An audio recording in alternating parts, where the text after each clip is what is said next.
I'm Steve Rose. What sets us apart is that green is not just a buzzword like a lot of people use. Green is an operative word, and it really is easy to do. I'm going to share with you my secrets on how to do this at home. I believe that people want to live this way, they just don't know how to go about it. And that's the whole purpose of the show, to teach you how to do it. I'm going to show you the pathway to green living and organic cooking.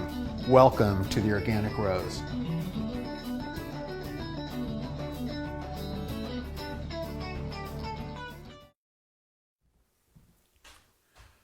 Welcome to the Organic Rose. Today we're going to make miso soup. So I'm going to start, sharpen that knife a little bit, put an edge on it. Okay, so I'm cutting some green onions on the bias. And these are going to go into our miso soup. Miso soup is very healthy. It's got a lot of healing properties to it. And I love it. What I suggest is you make a nice pot of miso soup. It's so simple to make. And when it's done, put it in a thermos and take it to work with you. And every hour or so, have a couple, 2-3 sips. It's delicious. What we have in this pot right here is just water. And I put in some kombu and some seaweed and some bonito flakes. Bonito flakes are an interesting thing. They smell just like the ocean. And they catch the bonito, they fillet the fish, and then they smoke the fish, and then they dry the fish to the point of it's like that, rock hard, and then they shave it very finely. So you can see how fine these shavings are. So a little of it goes quite a long ways, but it really does taste like the ocean. I've got my dashi broth going right now. I'm going to add to it. Dashi is simply the broth that I'm making out of the kombu and the bonito flakes. So let's put a couple of pieces of the kombu, which is basically just a seaweed. Drop it in there. I'm going to turn the heat up a little bit. And it doesn't take very long at all to cook. Let's put an extra one in there. Here's some seaweed or nori. And then we're going to put in a little bit of shiro miso, which is it's a fermented soybean paste. I'm not sure if it's shiro, if that's the red or the white, but this is the dark one, the red one. It's giving it some color.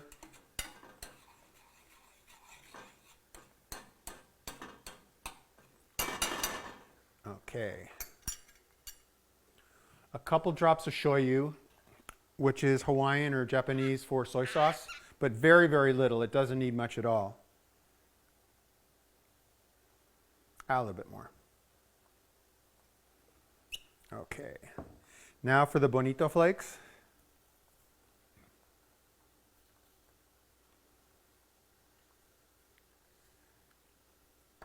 And that smells just delicious. Gonna let it simmer for a little bit.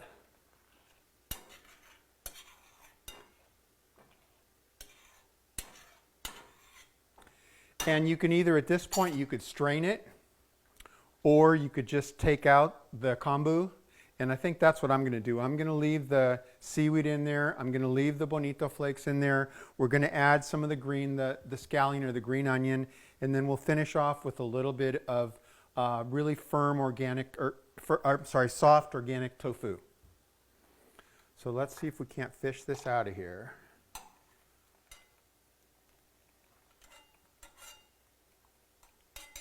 There's one.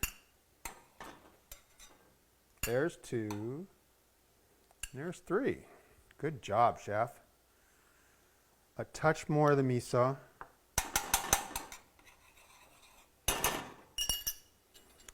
Okay. There's the green onion. And the tofu in right at the end.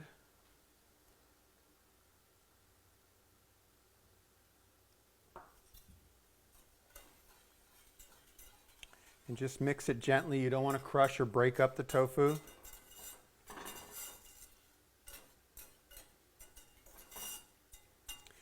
When you go into Japanese restaurants, they normally have this already made in a soup warmer and they add the garnishes just before serving.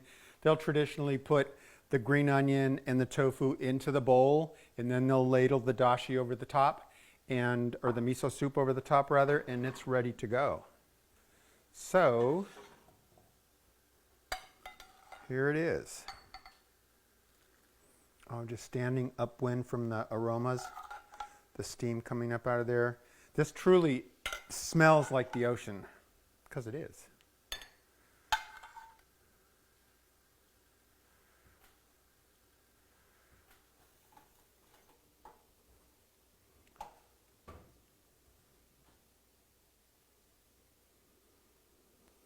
Oh, man, if we only had smell-o-vision. It's really super hot. Miso soup is very nutritious for you. It just does wonders. It's very simple to make, and it has a lot of healing properties to it. So yeah, I mean, just make a pot, make enough for the week, and take a thermos full of it to work every day and sip on it every once in a while. Salute.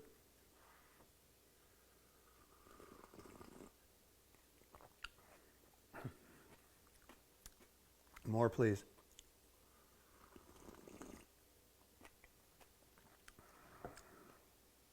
That is so good. Wow. So try making this at home. I strongly suggest it. Your family's going to love it. It's very mild. It's not very spicy. Best of all, it's good for you. That's so good. I'm actually on my way out the door to go to the gym and do a 20-minute slow strength workout. And this is going to go good. I'm going to take some of this to my trainer.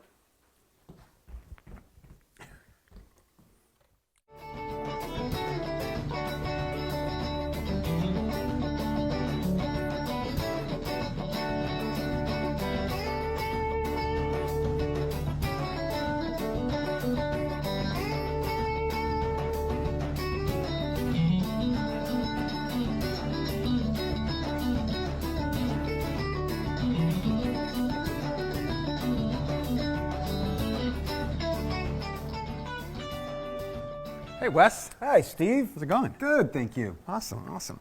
20-minute workout. What's that all about? Well, how can that be? The world's best workout, we call it. That's how it can be.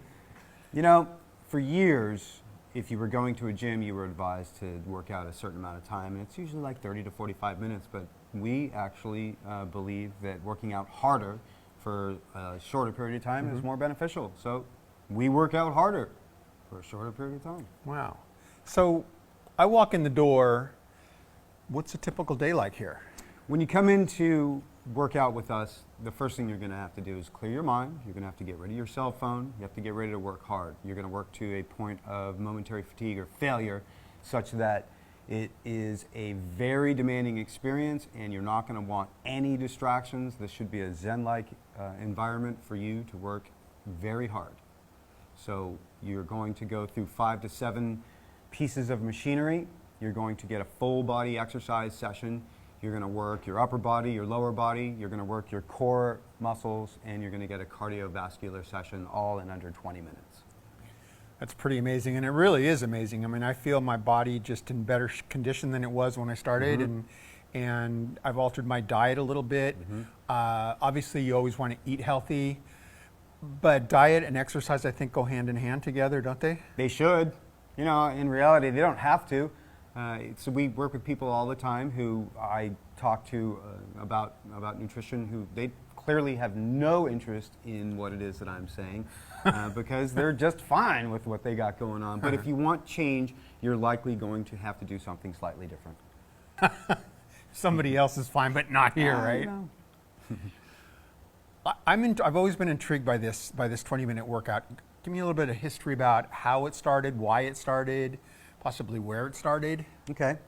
Well, the resistance exercise that we use started back in the 80s at the University of Florida. It started as an exercise protocol used in a medical study for osteoporosis at the University of Florida.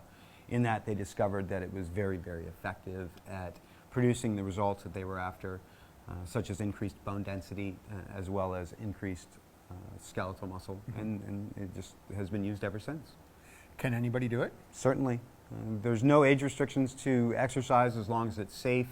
back in the early days of exercise science, which might even be the 90s, the reality is that we've been suggesting that youngsters under the age of 12 be cautious with regards to resistance exercise, but if you do it safely, people who are of adolescent age can exercise So as well. we're all in luck. I'm going to go follow a couple of my good friends around during their workout and kind of show you what it's all about.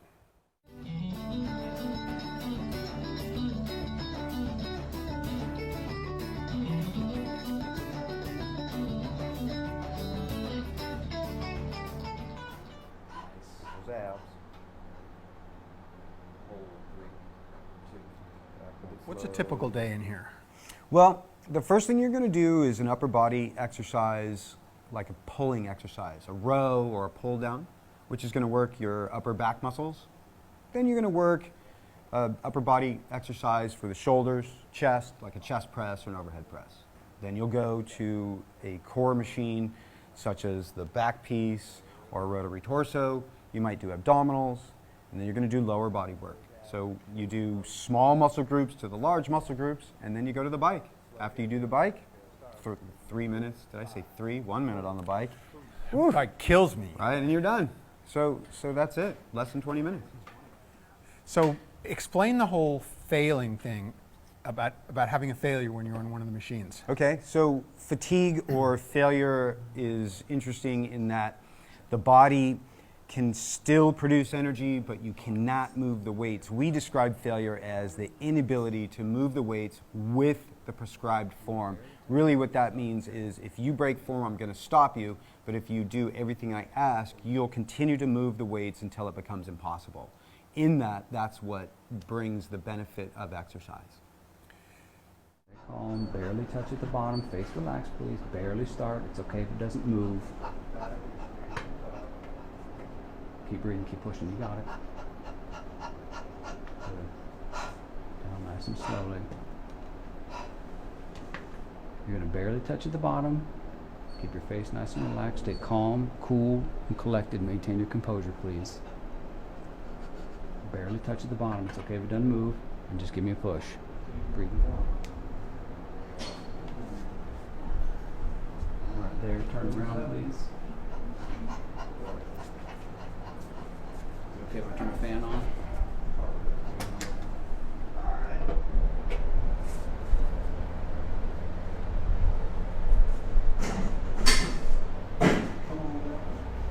Right there, turn around. Nice and slow. 1, 2, 3, 4, 5. And give a hold for 3, 2, 1. So what's the difference between going to Gym X and working out for 45 minutes to an hour versus, a couple times a week versus coming here to the best gym in the world and working out 20 minutes once a week? Well, we think that first of all, if an individual wants to experience the social aspects of a gym, which there are certainly many, Of course. then you're not going to want to come here. Okay, this is not an environment that we're going to describe as fun. This is a work environment. This is where you're going to come and get what it is that you're here for, which is to get the benefit of exercise. A typical gym, first, you're going to do some things that are going to be more time involved. The recommendations of exercise are in the 45 minutes to an hour category. Right. And in a typical gym, you might do a group class that'll take you an hour, and you might lift weights for 35 to 40 minutes. I wouldn't do that more than once a week personally, but the recommendations are 3 to 5 times, and we do 1 exercise session per week. So the difference, first of all, is in time. You're going to do 10 times the amount of work to try to accomplish what. And you're not going to be listening to who's dated who, who's dating who, where, and when. Distractions are everything. First of all, if you want to be distracted, then you should go to a place where that is going to be afforded you. There aren't any distractions here. So the reality is, again, this is not very fun, and it is not very social, although we do kind of laugh and smile a little, don't we? We do. Right. But it is like a Zen-like type of experience, and I feel just getting my mind into it and leaving all the other stuff that's swimming around here, that's all outside the door before I come in here. Yeah. Just park it out there, come in with an open mind, and besides exercising your muscles and your body, you're exercising the muscles in here too. It's true. One of the things that attracted me to this style of exercise was the Zen-like nature of not only the environment, but of what its requirements are. Because of my Kung Fu background, it made sense for me to continue my journey in a place like this. So for somebody that's trying to improve in ways that, for example, are if you have Alzheimer's or Parkinson's or cognitive, resistance exercise is the way to do it. Wes, Steve, thank you very much for having us in here. And Alec as well, my good friends. Why is this important in your life, this type of routine? Well, most people don't realize that they are losing muscle as they age, and that presents a whole host of issues. So it's important to build your muscle and maintain your muscle as you get older, and it's never too late to start, but it's, as we say, it's better to start when you're younger. Alec, why do you like it? Well, we started this in our early 40s, and now we're in our late 50s. That's right. Not her. No, I know, except for her. But one of the things I really like about it is that I've never gotten hurt on these machines at all. The trainers are here; they teach you how to do it the right way. And one of the things I look forward to as I get older is having my balance and having good bone structure and muscle mass, so that I'll be stronger as I get older. Anne? Yeah, well, I like it because I don't have to change my clothes, and it's 20 minutes. It's on my calendar. I come every week when I'm in town, and it helps me keep my weight down and feel really strong and healthy. It's a really great, easy way to stay fit. Awesome. Well, it's been wonderful.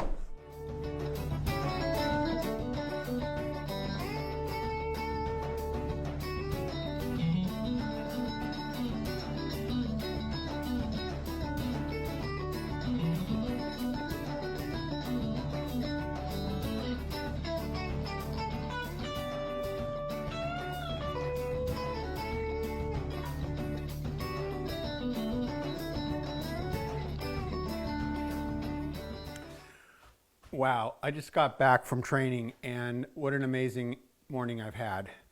We worked out for 20 minutes on all these machines, and everything is super slow. Like, I'm lifting this spatula, and that wasn't really a spatula, but it's just like really slow up, really slow down. But it's an incredible workout. I've been doing this for about 3 months now, and the trainers are very efficient. They stand with you during the entire time. They're right there with their tablet, timing you and checking all your stats and all that sort of thing. And then we finish it out with a quick sprint on a couple of bikes, and then it's over. 20 minutes is all it takes, but I feel my body's been toning better. I feel more conditioned, and I feel my balance being better. And it's a great workout for somebody that's aging. Not so much me, I'm not really aging, but we all get older, and it really does the job. So now I am going to treat myself with some fresh organic strawberry sorbet. So we are going to start with some agave, organic agave. I want to get the liquid into the blender first, and then we'll turn it on and create a vortex, and then we can drop the berries in. This is going to be the sweet component of it. And then here's the other side. Here's some fresh lemon.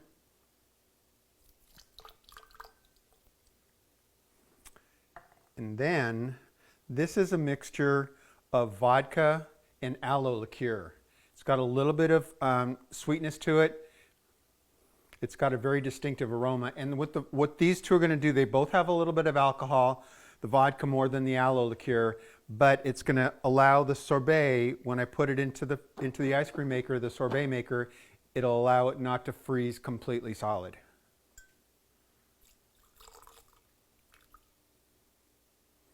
That's good. A splash of water. And a little treat, I just picked some basil out of the garden.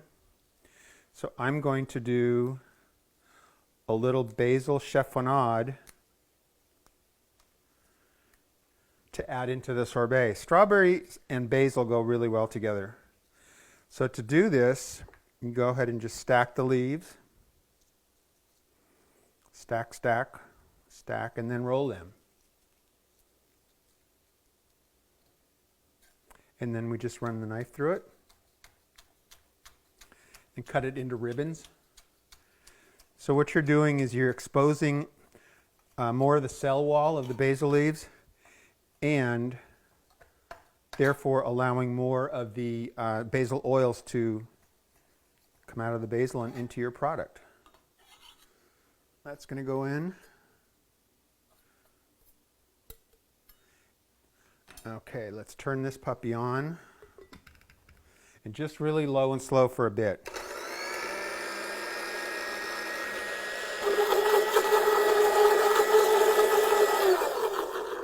Okay, that's doing good. So now I'm going to go ahead and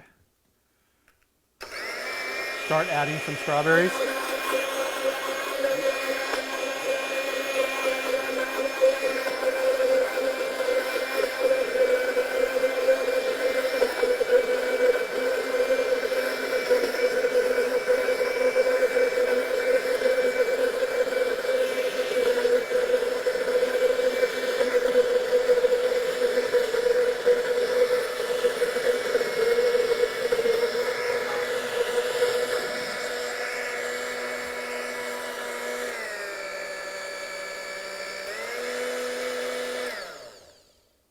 That's it. Simple, huh? Now we're going to go ahead and pour it into the freezer, the sorbet or the ice cream maker. Set this over there. Let's get that out of the way.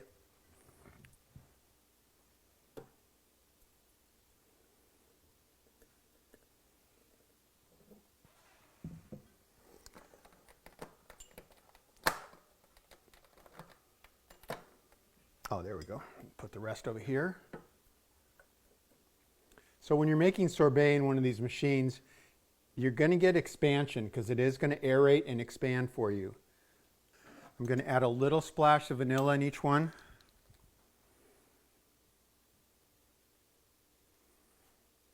Oh, I can smell that up here. That's all that needs. So number one is going. It's fired. Now we're going to go up to both of them.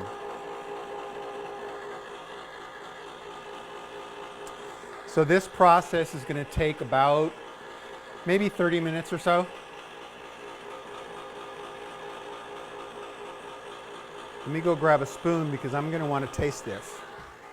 So, okay, due to the magic of television, guess what I got in here?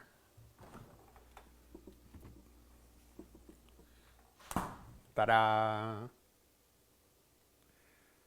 So you can see the dark flecks in there. That's the chiffonade basil, and it's frozen up very nicely. This is a spoon. See, the consistency is nice. It's not frozen very solid. Here comes my favorite part. I earned this.